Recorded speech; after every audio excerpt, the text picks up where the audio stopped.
Press conference बोले प्रदेश कांग्रेस महामंत्री प्रदीप चौधरी। विधायक महोदय की प्रेस कॉन्फ्रेंस का काउंटर करने बैठा हूं और बोले कि कोरोना महामारी में चुने हुए जनप्रतिनिधियों ने मुंह मोड़ लिए हैं। देवास विधायक से एक बार फिर किया सवाल प्रेस कॉन्फ्रेंस के माध्यम से। इस दौरान ओवरब्रिज निर्माण ऑक्सीजन की व्यवस्था को लेकर कहा कि मैं उनसे सवाल करता हूं। देवास जिले में 42 मौत बताई जा रही है। केवल शहर में ही 1000 से ऊपर लोग मरे हैं। क्या उन सभी को आप 1-1 लाख रुपए दिलवाएंगे? मैं राजनीति नहीं कर रहा हूं। हमारे बीच के लोग मर रहे हैं। सवाल तो यह उठता है कि कोरोना काल में शमशान क्यों तोड़ा गया? मैं ऐलान करता हूं, जब जवाब लेंगे हर जनप्रतिनिधि से, जरूरत पड़ी तो विरोध प्रदर्शन भी करेंगे। और जिला अस्पताल में बच्चों के लिए शुरू हो रहे 10 बेड के आईसीयू को बताया बहुत ही कम और छोटा, जहां पर उन्होंने कहा सिर्फ आप इस देवास को संभाल लो, मैं कभी भी चुनाव नहीं लड़ूंगा। कोरोना काल में जो भी लोग मरे हैं उनकी जिम्मेदारी आपको और आपके समर्थकों को लेनी होगी। साथ ही आरोप लगाते हुए कहा कार्यकर्ताओं को फायदा पहुंचाने के लिए ओवरब्रिज की जगह बदल डाली और अमलताज हॉस्पिटल की कार्यप्रणाली को लेकर भी सवाल उठाए गए और क्राइसिस मैनेजमेंट की कमेटी में कांग्रेस के लोग न लिए गए उस बात पर नहीं, लेकिन सामाजिक कार्यकर्ताओं को मीटिंग में क्यों नहीं लिया गया, ये बात गलत है। कोरोना काल में मीडिया के कार्य की सराहना की। साथ ही में कहा कि पहले भी मौका मांगा था और मुझे फिर से तीसरी लहर में यह अभी भी मुझे मौका दिया जाए तो खुद के खर्च से ऑक्सीजन प्लांट लगाऊंगा। इसके लिए भले ही मुझे मेरी सारी संपत्ति ही क्यों ना बेचना पड़ जाए।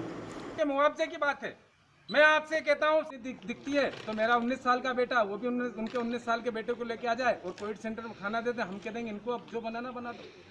होता क्या है कि किसी का कोई अच्छा काम करता है तो या तो उसका सहयोग करो, उसका साथ दो, साथ नहीं दे पाओ तो कम से कम विरोध मत करो। और इस तरीके की ये बातें कि ये चुनाव की तैयारी की, वो चुनाव की तैयारी, इस तरह की बातें बहुत दिल को दुखती है। आपने कहा प्रदीप भाई अभी कि सिर्फ आप इस देवास को संभाल लो, मैं जिंदगी में कोई से चुनाव नहीं लड़ूंगा। हाँ, मैं कोई से, तो क्या कैसे संभाल ले, क्या कहना चाह रहा हूँ? मत मरने दो। अब जो था वो तो निकल गया। हाँ हाँ, अब क्या कहना चाह रहा हूँ? आप मत मरने दो किसी को। संभाल लिया तो आप चुनाव नहीं लड़ोगे? हाँ बोलो, देता हूँ लिख के। आपकी नजर में कैसा संभालना उनके? देवास संभालना नया, या ना तो कोई ऑक्सीजन के लिए मरे, पहली चीज, और जितने लोग मरे उनको सही मुआवजा मिले। इस हिंदुस्तान का ऐसा एक आदमी बता दो जो ये गारंटी ले ले कि कोई नहीं मरेगा। एक ये बताओ पूरे देश में मरे ऑक्सीजन की? हाँ, पूरे देश में? आप कौन से प्रदेश में? मैं आपसे बोल रहा हूँ कि मेरे को पूरे देश से, मेरे घर में आग लगी है ना, मैं मेरे घर की आग बुझाने की बात करता हूँ। मेरे घर की आग बुझे पहले। तो व्यवस्था ही ऐसी थी कि जब एकदम आपदा आई, तैयारी थी नहीं पूरे देश में। क्यों? आपने मेरी बात सुन लो। आपने सिलेंडर बेचे कि नहीं बेचे ये बताओ। आप तो उनने सिलेंडर बेचे कि नहीं बेचे, मेरा इस सवाल का। उनने सिलेंडर बेचे कि नहीं बेचे? आपने क्या सिलेंडर फ्री किए? आपने क्या जो ऑक्सीजन प्लांट हम लगाने के लिए तैयार थे, 15 दिन लग रहा था, आपने राजनीति की व्यवस्था करते हमको नहीं लगाने दिया। आज पत्रकारों का बीमा और सारे कर्मचारियों का 3000 फ्रंट लाइन के लोगों का बीमा अगर करने के लिए बात करता हूँ, कलेक्टर ने मुझे स्पष्ट इनकार कर दिया कि मेरे पास टाइम नहीं है। वो भी मैं आप लोगों के माध्यम से उनसे बात करता हूँ। आप कहते हैं ना कि मिलके लड़ेंगे हम चुनाव, मिलके हम लोग काम करेंगे कोरोना के लिए, तो आओ अपन मिलके काम करते हैं। ये जो फ्रंट लाइन में योद्धा है इनका बीमा करवाने में विधायक जी मदद करें। तीसरी लहर आ रही है और अगर आपको 8वें दिन वहाँ पर धरने बैठूंगा, उसके अगले ही दिन निर्माण कार्य चालू कर देंगे। अगर जब तक प्रशासन अगर चाहता है बनाता है ठीक है, ना फिर जनता के सहयोग से हम लोग बनाएंगे। आपका कोई सवाल था?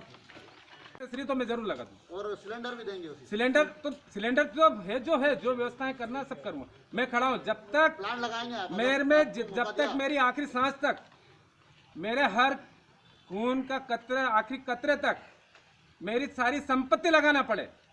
मेरे को अगर मेरे दाता ने इस धरती पे जन्म दिया है और यहाँ उतारा है तो मैं मेरे रहते किसी को मरते नहीं देख सकता हूँ। और जेब से लगाया है और जेब से लगा दूंगा। तो ये दूसरे जो कांग्रेसी नेता हैं ये इतनी सक्रियता क्यों नहीं दिखा रहे? देखिए सब कहीं ना कहीं, मैंने ये तो नहीं बोला कि भारतीय जनता पार्टी के लोग काम नहीं कर रहे। मैंने बोला क्या किसी को कि भारतीय जनता पार्टी का कार्यकर्ता काम नहीं कर रहा? मैंने ये बोला क्या किसी को कि कांग्रेस के कार्यकर्ता ऐसा काम करे कि ऐसा कर? देखो, जिससे जो बन पड़ रहा है, ये तो अपने अपने हर व्यक्ति का अपना अपना धर्म होता है। हर व्यक्ति जन्म लेके आता है तो विधाता उसके लेख पहले ही लिख देते कि ये इसकी काय में रुचि रहेगी। मेरी रुचि अगर मेरे भगवान ने लोगों की नर सेवा के लिए लगाई तो मेरी नर सेवा की रुचि है, और सब जिनसे जो बन रहा है सब कर रहे हैं। मैं किसी की आलोचना है, किसी का विरोध नहीं करता, और कुछ लोग दिखा के कर रहे हैं, कुछ लोग बिना दिखाए कर रहे हैं। खुद से जुड़े हुए 250 लोगों को खोया है।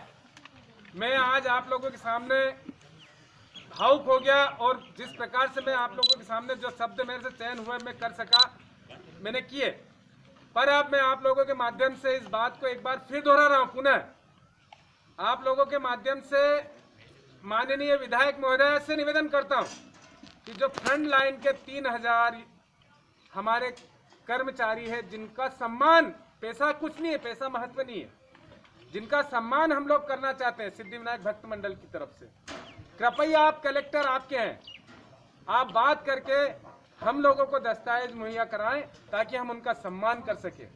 जो पूर्व में मेरे द्वारा आप लोगों के माध्यम से प्रेस नोट जारी करके शहर के सम्मुख जो बात मैंने रखी है, उस संकल्प को मेरा पूरा कराने के लिए मैं आप सब लोगों के माध्यम से माननीय विधायक महोदय से, माननीय सांसद जी से, माननीय कलेक्टर जी से मैं निवेदन करता हूं कि ये जो हमारे चतुर्थ श्रेणी के कर्मचारी जो रात दिन अपना घर छोड़कर कोरोना काल में सड़क पर, दवाखाने में, चाहे पुलिस हो, पत्रकार हो, आंगनवाड़ी की कार्यकर्ता हो, और साथ ही साथ वो साथी संस्थाएं जो काम कर रही थी वो साथी, और साथ में आंगनवाड़ी की बहनें, ये सब लोगों को मिलाकर 3000 लोगों का जो हम ने सम्मान देने की बात कही, वो सम्मान उनको मिले। इसमें किसी प्रकार की राजनीतिक ना हो। एक बार ऑक्सीजन प्लांट के इसमें आप लोगों ने राजनीतिक कर ली, कोई बात नहीं, हमको उसका कोई दुख नहीं, लेकिन अब ये जब आप एक तरफ इस क्राइसिस में बोलते हैं कि हमको राजनीतिक छोड़कर साथ मिलकर काम करना चाहिए, तो मैं हाथ बढ़ाता हूं माननीय विधायक महोदय, मैं हाथ बढ़ाता हूं। आप मेरी मां समान है, मैं आपके पुत्र से 8 साल बड़ा हूं, मैं हाथ बढ़ाता हूं। आइए हाथ में हाथ मिलाकर देवास की सेवा करें। प्रदीप, आप जाके प्रत्यक्ष क्यों नहीं मिलते अगर आप ऐसे काउंटर वार कर रहे हो तो? नहीं, मैं उसमें नहीं पढ़ना चाहता हूँ, मैं उसमें नहीं पढ़ना चाहता हूँ। मैं तो आज की व्यवस्था के लिए बात करता हूँ। आज की बात करें तो 15 महीने की अगर आप बात करेंगे तो 15 साल की का हिसाब की बात आ जाएगी। जो सरकारी अस्पताल है उसका ढर्रा आपको पता है पहले से बिगड़ा हुआ है, तो कभी आपने वहाँ का संज्ञान लेने की आपके कोशिश क्यों नहीं की, विपक्ष में रहते हुए भी? सब होता है।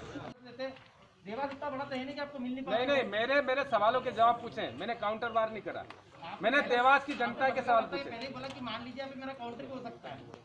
किसमें? पत्रकार वार्ता के पहले आपने खुद ने कबूला है कि काउंटर मान लो इसको।